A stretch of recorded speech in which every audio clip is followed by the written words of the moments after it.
thank you again for joining us. Hopefully you can see the screen here.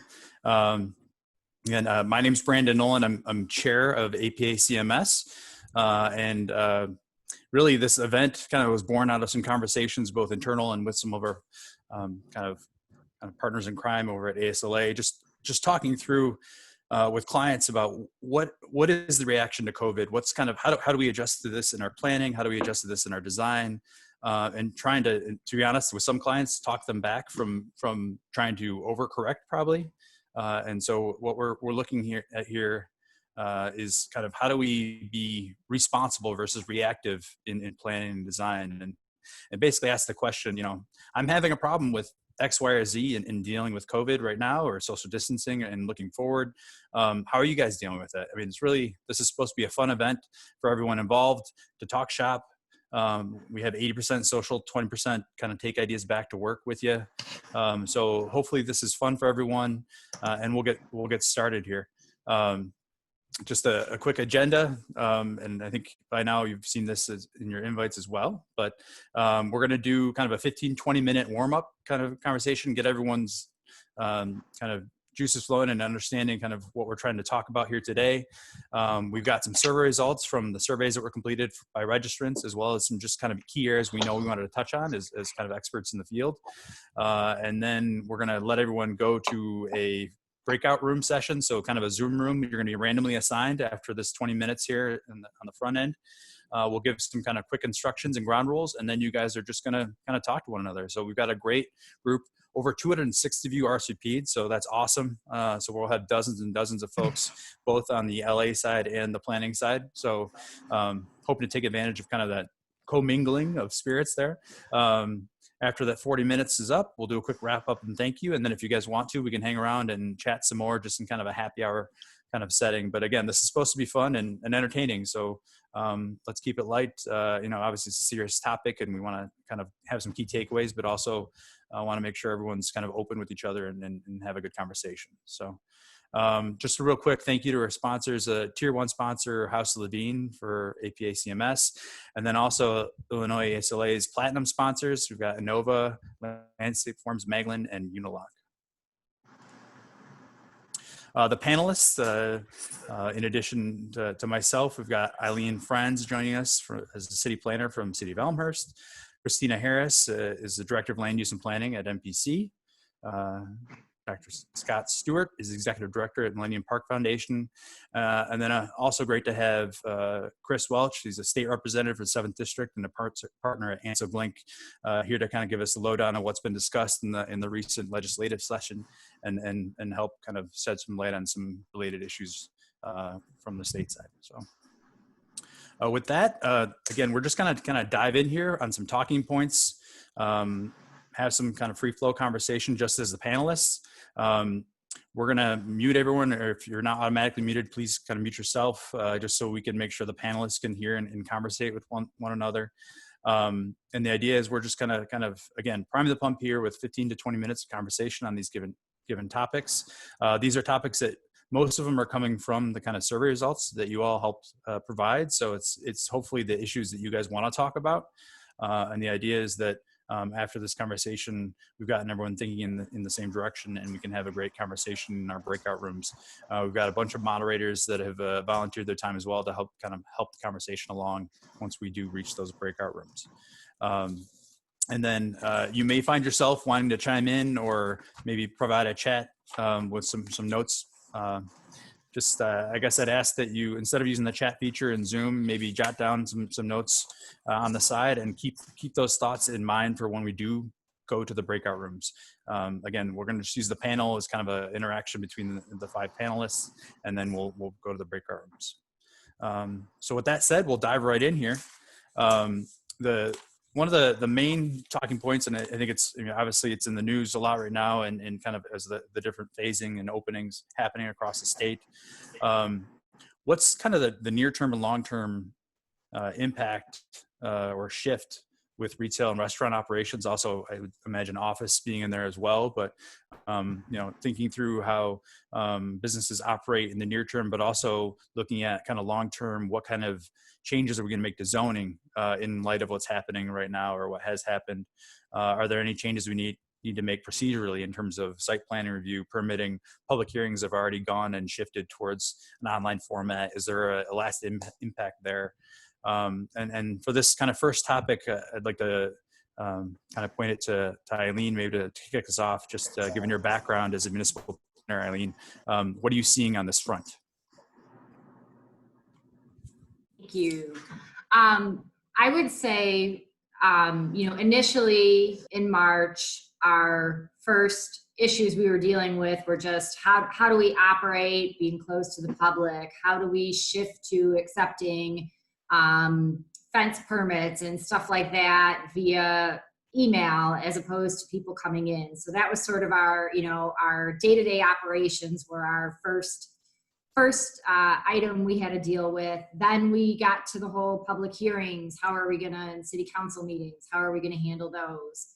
And I feel like we've sort of gotten through those issues and we've been able to make accommodations and work through what we needed to do. And now the main thing, now that phase 3 is happening, is how to help our businesses reopen, especially our restaurants and some of our retail operators. And that's really what we're dealing with right now. We had at least 15 to 20 of our restaurants submit temporary permits today. We had to modify how we kind of did a hybrid of our sidewalk cafe permit, our temporary use and event permit. We have, our mayor did an executive order with some changes to timing on items. We're going to let our restaurants possibly use public parking spaces. We're not closing any streets. We are letting some of our sidewalk cafes expand. So we've really had to look at how to be fair with our businesses too, because we want to help our restaurants, but we also have, salons and shops that have been closed all along as well. So there's concerns about closing parking spaces and closing the street and making sure that people still have access to other businesses if there's an expanded sidewalk cafe, or if there's a couple parking spaces on York, which is our main street, closed. So we've also had to look at safety issues with that, and whether the city is going to provide barriers and how many barriers are needed. And, there's just a whole slew of things that we need to review very quickly because everyone is itching to open tomorrow. So we just had a conference call about an hour ago with all of our city departments, and we're just sort of shifting how we do things right away. Initially, we thought we would inspect at the end. Now we're going to start doing some inspections as people are setting up to help advise them and make sure that they're meeting all of their requirements. So this has probably been one of the more challenging things that we've been dealing with throughout this process. I think there's just such an intensity and such a need for people to reopen, and we want everyone to reopen. We're so happy that people can reopen. We just need to make sure it's done in a fair and safe manner. And have you guys started thinking at all about the long-term kind of shifts in terms of zoning or procedures? I mean, there's a couple things that, we have a few businesses doing like walk-up windows right now, which is something typically we have either not allowed or said you need a conditional use permit for.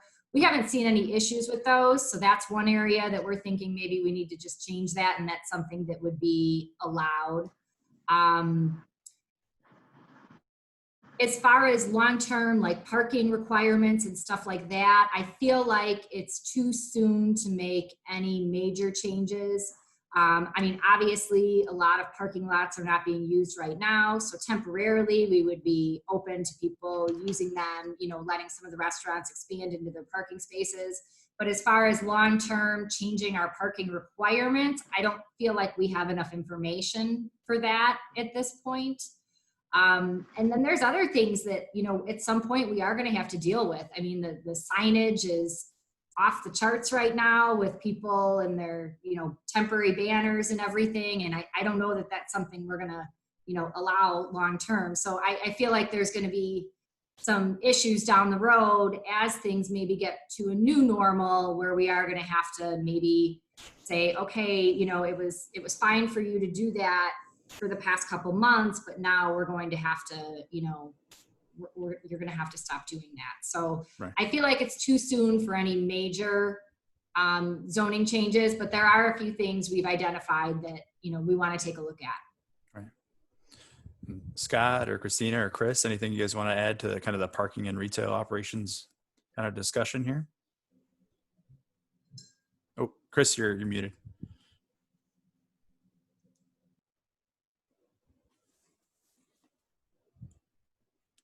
There you go.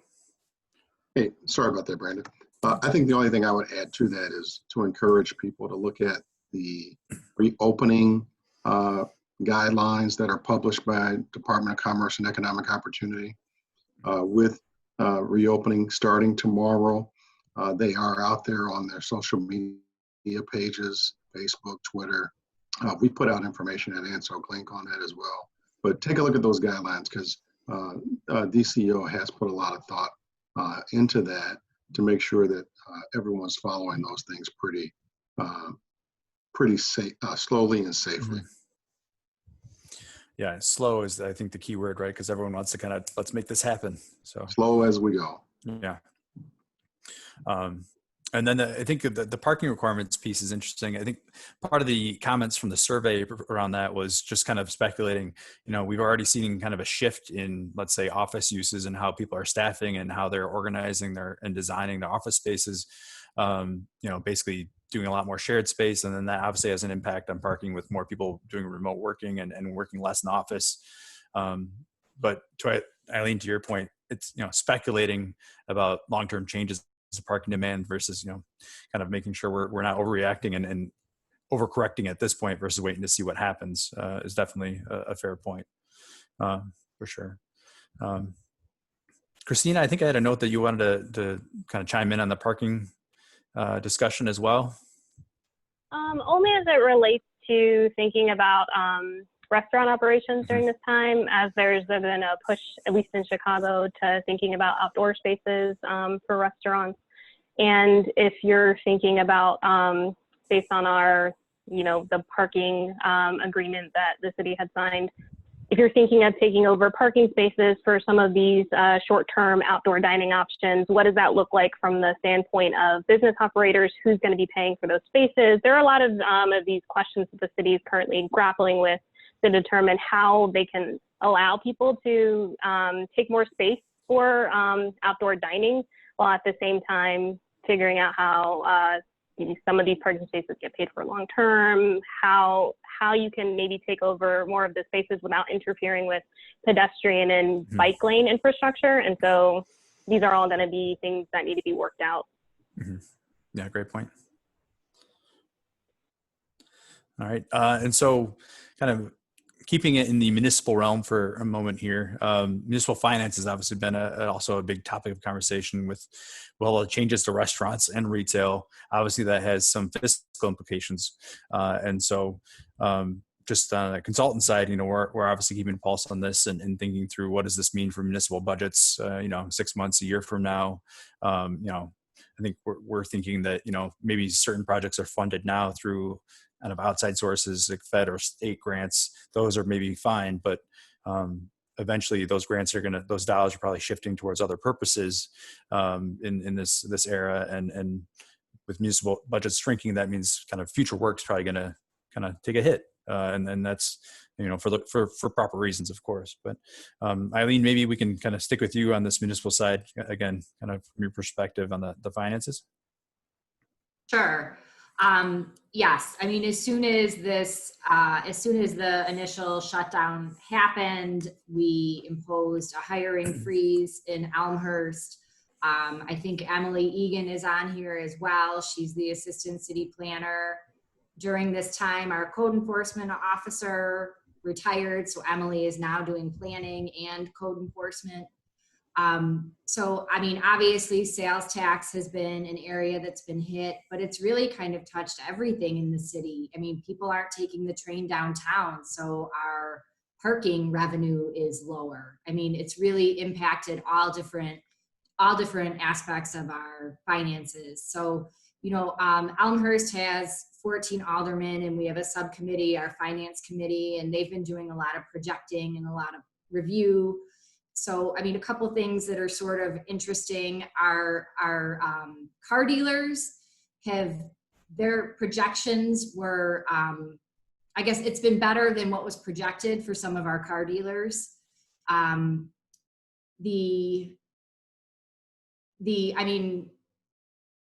Our hotel motel tax is impacted by this, the state income tax. So I guess just back to my beginning point, it's impacted pretty much every aspect of city operations at this point. A lot of projects are on hold, just sort of on hold until things get a little more fleshed out and we know what's going on. And Scott, I think you also wanted to add something to this municipal finance kind of discussion. Yeah, absolutely. Yeah, just from my position in Chicago and looking at the financial impact of specific to Millennium Park, but really across all of the Chicago open spaces.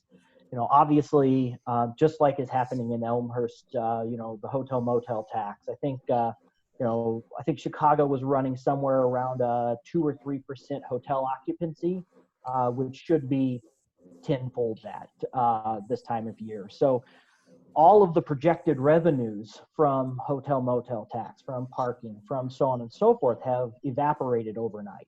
Mm-hmm. And the changes that are going to be coming to parks, to open spaces, to public spaces, and then the programming that goes into those, the cultural programming that goes into those spaces. It's systemic. It's going to be a decade before we see a full recovery of that, if at all. We've already started at Millennium Park talking about, kind of topics like, do we ever have a blues fest in Millennium Park again? So the municipal finance side of things has come to a point where we've had to ask these really tough, difficult questions that are almost impossible to wrap your head around if you're a Chicagoan and you love all of the outdoor concerts and music and film and stuff that happens in the city. So it's really caused us to look at how we're going to use our public spaces, how we're going to program our public spaces. And then the other interesting shift that I've seen is the Millennium Park is operated as a public-private partnership. I'm on the private side of it as Millennium Park Foundation. And obviously the city, through Department of Cultural Affairs and Special Events, is looking more and more to the private sector to continue supporting activations, infrastructure, maintenance, new projects, so on and so forth. So we've seen that shift. I've seen roughly, let's call it a doubling in funding requests in just the last couple of months for those types of projects in Millennium Park. I know that several of my colleagues through the rest of the city who represent the nonprofit sector that support arts and culture and public space have seen the exact same thing from their municipal partners. So I think there's actually a moment right now that is going to redefine that public-private partnership structure that so many of our great public spaces, so many of our great urban public spaces have been built on and operate on. I think that right now is going to redefine what that balance and that relationship between the public and private sector really look like. That's a great point. Yeah, the P3s have become kind of a go-to kind of organizational structure and supporting mechanism. So that's a great point, kind of the impacts of that kind of relationship. Absolutely. And that leads into, I think, our next topic about just kind of overall, what's the impact in open space, not just design, but also as we look to kind of reactivate and reopen some of our open spaces. The question that was posed in the survey was kind of, what's the liability to municipalities or other organizations like Millennium Park, for example, in opening up? If you're not doing it correctly, are you liable if something goes wrong, and if people, or if there's infection traced back to your facility, for example. So, and we thought this is a great way to tap into Chris's knowledge here, obviously on liability issue, but also just to see, are there any kind of broader updates you can also provide from the legislative side, maybe tapping into that same kind of knowledge base there? Hey, Brandon, you know what? I can touch on open space reactivation and a little bit about what we just talked about on municipal finance. Great. The legislature, as everyone knows, just finished an abbreviated session last week in Springfield. We finished up at like 2:30 on Sunday morning, so really technically this week. I think, one of the things that we can run away from Springfield and say is that we didn't screw things up any further than what they already are. Yes, I think we're going to be digging out of this hole that the pandemic has put us in for quite some time. But I think that there's some things that are positive that we can take out of what occurred last week in Springfield. And that is, at least from a municipal finance standpoint, for the first time in a very long time, local governments are going to get 100% share of their LGDF funds. Now with those receipts being down, how big will those shares be? At least it's a recognition of what municipalities are going through, that we're finally going to give them 100% of their LGDF share. That's been a fight that I've been on the legislature for 8 years, and we've never given them 100% of what is owed. So I think every little bit is going to be helpful. On top of that, there's $1.4 billion in the DCEO budget. I want you guys to understand that. $1.4 billion in the DCEO budget. DCEO is going to be rolling out no-frills all summer long because construction is one of those things where they want to keep that industry moving. And so a lot of these open spaces, there may be opportunities to reactivate them just by doing some work on them.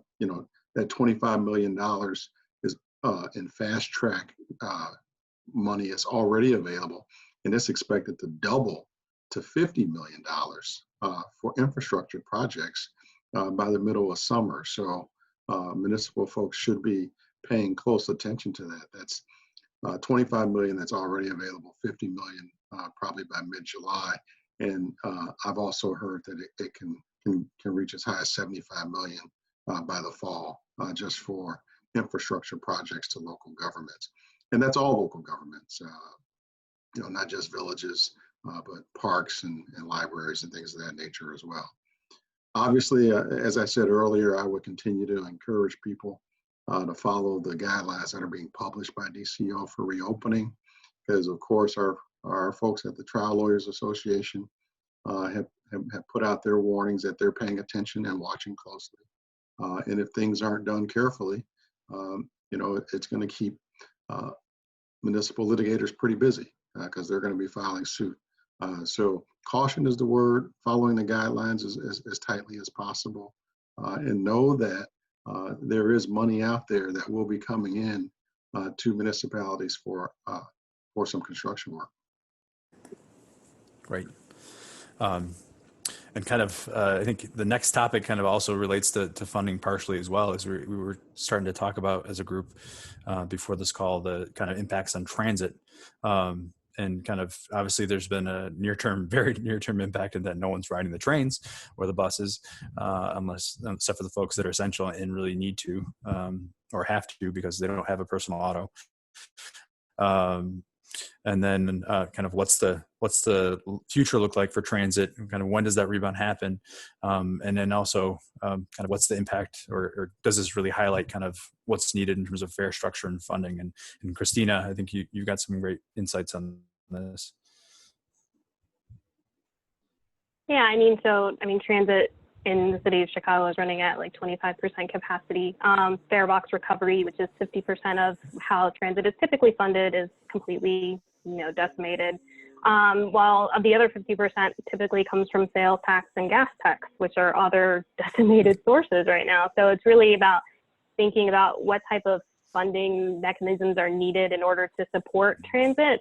Even before we entered this time period of COVID-19, there weren't really great sustainable revenue sources for transit And now we're even set back even further, and you can't just turn on and off transit lines and bus routes. And as we've seen, a lot of the folks who are depending on this are, Black and brown communities and essential workers. And so it's about, at this point in time, investing in the pedestrian and public transit infrastructure that can, like bike lanes and other, sidewalk infrastructure that can keep people moving in a way that isn't auto dependent and starts to build the type of future we would want to see like 5 years from now. So thinking about, pop-up bike lanes and other things that could be possible, transit infrastructure we could be putting in now to just alleviate the need to drive for people at this time and into the future. And then also really thinking about how we need to restructure transit revenue sources so that it is sustainable. And that might be, federal government intervention to make sure that it just doesn't go to the capital funding, but also operations, but also thinking about the state level for new transit fares and operations. And then I think, Christine, I'm going to keep it with you, jostle this up a little bit and go with the next topic, community and organizational systems and networks. We talked earlier about P3s and parks, but kind of nonprofits have been coordinating with governments and kind of filling a role here in this kind of this environment and trying to provide services to folks that need them. Maybe you can speak to that topic as well. Yeah, so during this time, we've heard from some of our stakeholders and groups and organizations that we've been reaching out to have conversations with about the type of like mutual aid networks that have been developing at this time with organizations who don't typically work together, making sure that their communities' needs are being served. And a lot of conversations have started happening about how those systems remain intact when we leave COVID-19 immediate, all the stuff that's going on now, and start talking about like recovery, how these groups that have been filling very important fundamental holes at this time can be made whole also. Maybe there's more power sharing with local governments, that it's really thinking about how this process gets a little bit restructured so that these organizations are also well-funded and continue to network and keep those supports that were started to be built during this time period. So it's less organizations competing with each other for resources and more of a mutually beneficial network. Right. Yeah, because so many organizations have had to step up where the networks didn't exist kind of naturally from the government, right? So, and then I'm just, because I know we're running a little long on our opening discussion here, I'm going to dive into this last piece about outreach and engagement, and then we'll see if the panelists have any other kind of last kind of pieces of information they'd like to get out there, and then we'll do the breakout rooms. So community kind of outreach and engagement is something that I've got some decent experience with, and just in thinking through kind of how we've kind of reacted to COVID, and thinking through kind of what's the longer term impact for engagement. I think obviously, the fact that we're doing this meeting like this, I think we've seen the potential that, Zoom and all these platforms have, but we've also seen some of the pitfalls as well. And so I think, I think this has really helped kind of speed up an evolution maybe of how we conduct engagement. We've had a lot of success presenting to smaller groups like advisory committees and providing kind of informational sessions for planning commission, things like that. Those have gone really well. Just kind of those kind of small touch points. These platforms have really proven, I think, their worth from that perspective. I think also the kind of forcing us to go online has also maybe increased the amount of touch points we can have with the client.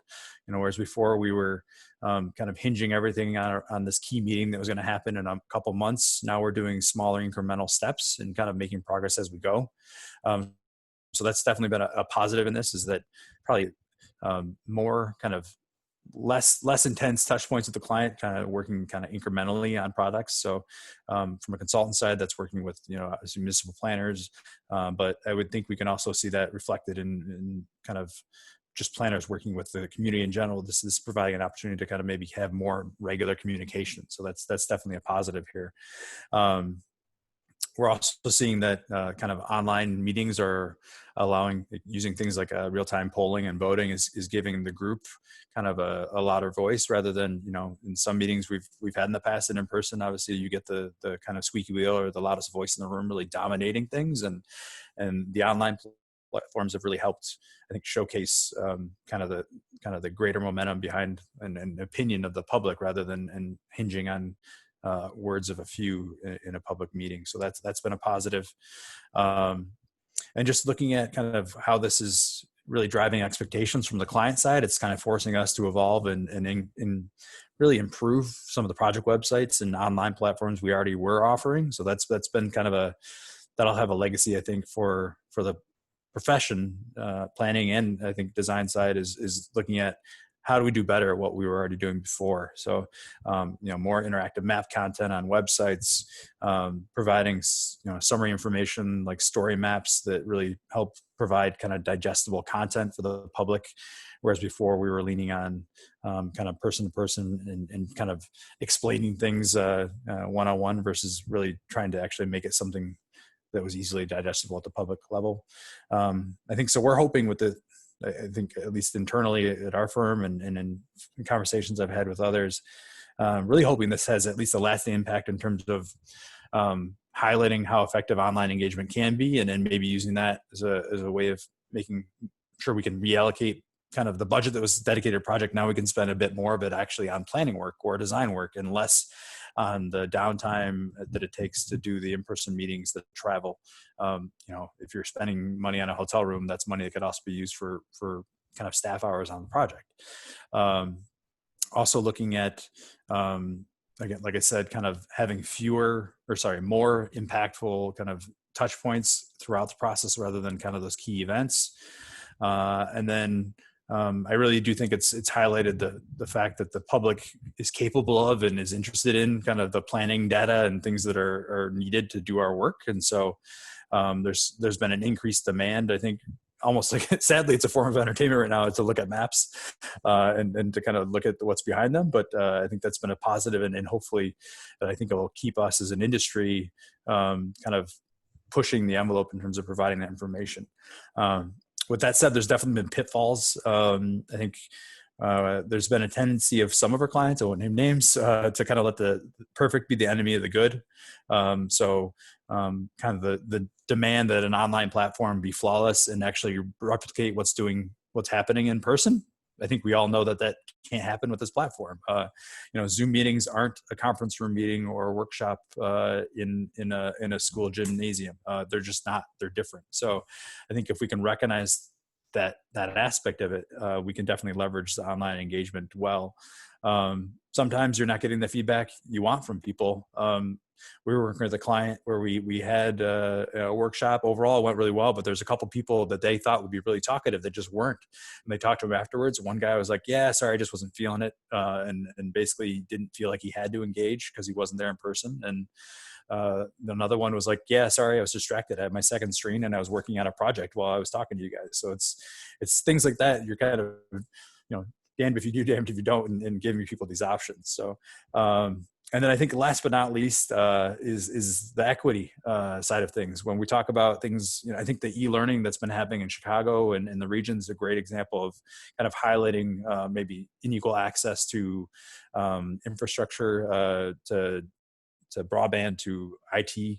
I think that it's really shown that there are those disparities in the Chicago region, and we're seeing that nationally as well. It's not just urban; it's also really rural areas that just don't have the infrastructure to get the broadband access. So, online can't be the only solution. I think we knew that before, and this has really highlighted that issue. So there's still the need for targeted engagement, even if you're doing maybe the lasting impact of this is a shift towards more online.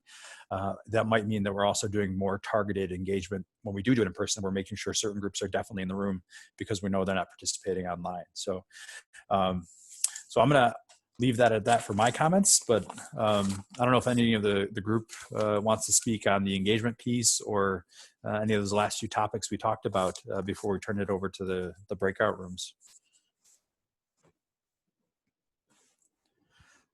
I'm seeing Seeing any, can I give me a thumbs up? We can go forward. Okay. All right. So with that, again, thank you, panelists. I really do appreciate your time. Chris, I think you said you had to drop off after this, so really do appreciate your time and for giving us that great update on what's going on at the legislative side. Quick thank you. I'm not going to read all these names, but we've got a lot of great folks that have volunteered their time to help moderate these discussions and make sure that you all, once you get to your breakout rooms, can have a great discussion. So I just want to say thanks to these folks for volunteering their time. And again, thank you to the panelists.